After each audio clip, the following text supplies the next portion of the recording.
may napili na palang mamahalang engagement ring si Kim Chu.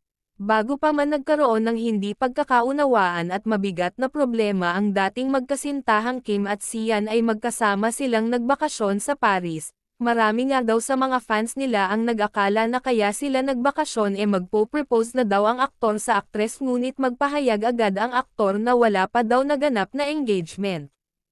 Subalit ayon sa balita hindi pa daw nabili ang napili nilang engagement ring dahil nga sa nagkaroon sila ng di pagkakaunawaan, kaya sabi ng iba mukhang di pa daw matutuloy ang marriage proposal hanggat di naaayos ang kanilang relasyon. Ayon sa mga netizens dalangin daw nila na magkabalikan na sina Kim at Sian para sa nalalapit na Pasko ay maging masaya sila.